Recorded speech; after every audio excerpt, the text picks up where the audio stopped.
शेष अगला भाग ढोला मारूरा दूहा का ही प्रसंग। ढाढ़ी जे साहिब मिले यूं दाखविया जाए। हे ढाढ़ी, हे संदेश वाहक, जे साहिब मिले, यदि तुमसे साहिब अर्थात राजेंद्र ढोला मिल जाए, मेरे प्रियतम ढोला मिल जाए, तो यूं दाखविया जाए, तो उनसे इस प्रकार जाकर के कहना, आँखा सीप विकासिया,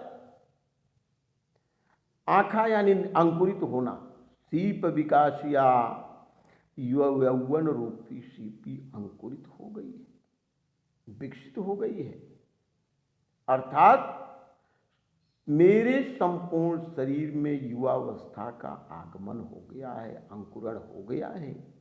आँखा सीप विकासिया, यौवन रूपी सीपी अंकुरित होकर के, आँखा का मतलब अंकुरित होना, विकास या विकसित हो गई है। स्वाति जब वर्ष हुआ है, तुम स्वाति नक्षत्र का रूप धारण करके वर्ष हुआ है, यानी मुझे दर्शन दो, दर्शन की एक बूंद दे दो। जिस प्रकार स्वाति नक्षत्र में सीपी जल की एक बूंद पाकर के तृप्त हो जाती है, पूर्ण विकसित हो जाती है, उसी प्रकार मारवड़ी कहती है कि यह मेरा यौवन सीपी की भांति अंकुरित होकर के विकसित हो गया है। स्वाति जब वर्षा हुआ है, जिस प्रकार स्वाति नक्षत्र के जल की वर्षा से सीपी तृप्त हो जाती है, उसी प्रकार तुम स्वाति नक्षत्र की भांति आकर के वर्षो, यानी मुझे दर्शन दो। यहाँ पर लक्ष्यार्थ है, बरसने से मतलब दर्शन देना, अर्थात तुम्हारे दर्शन मात्र से मेरा मन, शरीर, मेरी स्थिति पूर्णतः जो है शांत, तृप्त हो जाएगी।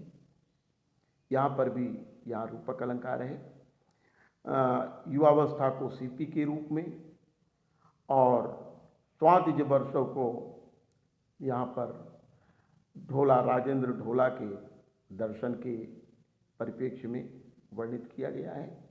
तो यहाँ रूपक अलंकार। अगला दोहा, ढाढ़ी एक संदेशड़ो कह ढोला समझाए। हे ढाढ़ी, हे संदेश वाहक, एक संदेशड़ो, मेरे एक संदेश को कह ढोला पहुँचाए, ढोला के पास तक जाकर के कहना, ढोला के पास जाकर समझाए, कह उन्हें समझा करके कहना, उन्हें भली भांति बता देना, जोबन आबो फली रहो, युवा अवस्था रूपी फल आबो फली रहो, अब पूर्णतः फल युक्त हो गया है, अर्थात संपूर्ण शरीर में युवावस्था का आगमन हो चुका है। साख न खाओ हुआ है, तुम आकर के इस फसल अर्थात युवावस्था रूपी फसल की रक्षा क्यों नहीं करते, अर्थात इस युवावस्था रूपी फल को क्यों नहीं खाते। जो बड़े आबो फल रहो, युवावस्था रूपी फल इस शरीर रूपी वृक्ष पर लग चुका है, पूर्ण परिपक्व हो गया है। साख न खाओ आए, तुम आकर के इन रसाल, आबो का दो अर्थ, आबो मध्य आम्रफल, आबो अब, जो बड़े आबो फली रहो, युवावस्था रूपी फल आम्रफल अब पूर्ण परिपक्व हो गया है, इस शरीर रूपी वृक्ष में पूर्ण पक करके परिपक्व हो गया है। साख न खाओ हुआ है, तुम आकर के साक्षार्थ फसल, इस युवावस्था रूपी फसल को न खाओ हुआ आकर के क्यों नहीं खाते, अर्थात इसका उपभोग क्यों नहीं करते। यहां पर भी रूपक अलंकार। ढाढ़ी जय साहिब मिले यूं दाखविया जाए, मारवड़ी कहती, हे ढाढ़ी, हे संदेश वाहक, जब साहिब मिले, यदि तुमसे, साहिब लक्ष्यार्थ है, साहिब का अर्थ राजेंद्र ढोला के लिए प्रयुक्त है, संबोधनवाचक। ढाढ़ी जय प्रीतम मिले, हे ढाढ़ी, हे संदेश वाहक, यदि तुमसे मेरे प्रियतम ढोला वहां मिल जाए, तो यूं दाखविया जाए, तो इनसे इस प्रकार जाकर के कहना, जोबन कमल विकास, युवावस्था रूपी कमल विकसित हो गया है। भ्रमर न वैसे ही आए, तो तुम क्यों नहीं भ्रमर रूप आकर के वैसे इस पर विराजमान होते, अर्थात इस युवावस्था का दर्शन क्यों नहीं करते।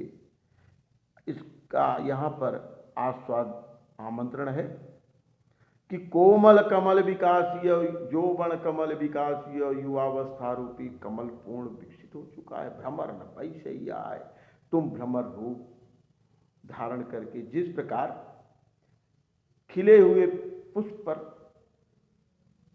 भ्रमर मंडराते हुए आकर के विराजमान हो जाते हैं, उसके रस का आस्वाद करते हैं, स्वादन करते हैं, उसी प्रकार मारवाड़ी भी यहाँ पर अपने युवावस्था को एक विकसित कमल की भांति व्यक्त करती है और ढोला को भ्रमर रूप आमंत्रित करती, कहती ढाठी जय साहिब मिले हैं संदेश वाहक, यदि तुमसे मेरे प्रियतम ढोला मिल जाए तो यूं दाखवी आ जाए। तो उनसे जाकर के इस प्रकार कहना कि